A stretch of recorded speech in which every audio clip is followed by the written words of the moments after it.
Hello everyone. Today I will be presenting on critically examining the voting behavior of people in China and the factors that shape it.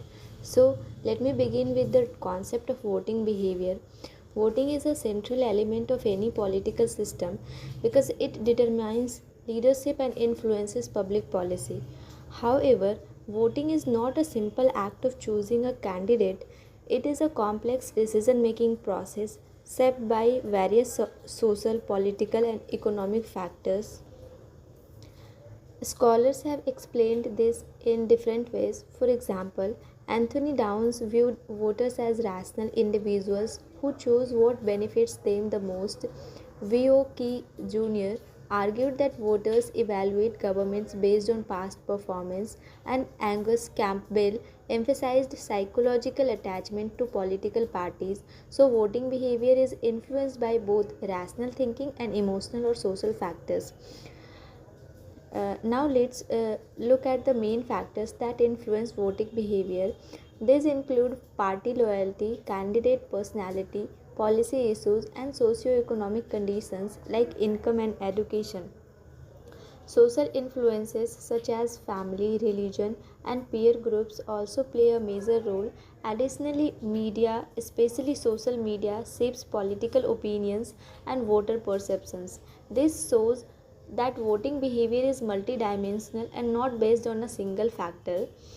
Now, defining voting behavior in simple terms, voting behavior is the study of why and how people vote and what influences their choices. It is often studied comparatively. For example, India follows a multi party democratic system, whereas China follows a one party system. This comparison helps us understand how political systems shape voting behavior. There are four major models used to explain voting behavior. The first one is the sociological model, which says that voting is influenced by social identity like class, religion, or reason. Second, the psychological model, which focuses on emotional attachment to political parties. Third, the rational choice model, where voters act like consumers and choose what benefits them.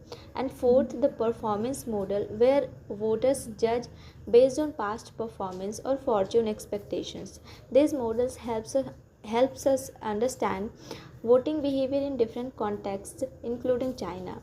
And now voting behavior in China is very different from democratic countries. It is not about choosing between competing political parties, but about participating within a state managed system.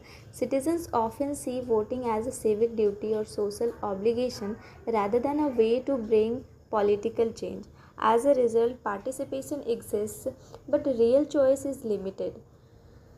In many cases, voting becomes a symbolic or ritual activity. People participate due to social pressure, community expectations, or the desire to appear cooperative. So instead of competition, voting reflects conformity and collective participation. Now, social pressure and collective identity. Chinese society is largely collectivist, which strongly influences voting behavior.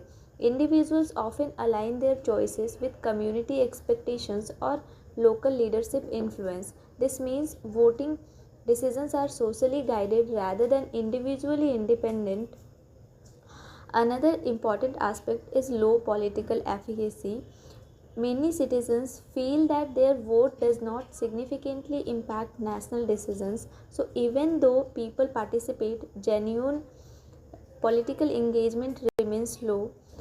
Certain groups, especially migrant workers, show political alienation. They often feel disconnected from the political system due to the lack of representation and weak ties to local communities. This leads to passive or less enthusiastic participation. Uh, Now, young urban citizens are also changing how they engage politically. Instead of traditional voting, they prefer digital platforms and online discussions. This shows a shift from formal participation to informal political expression. Voting behavior in China is also shaped by state controlled media and information. Limited exposure to alternative viewpoints reduces independent decision making. Also, since there is a no multi party competition, voting is not based on policy debates or ideological differences. Instead, it reflects adaptation to limited choice. Now come to its critical evaluation.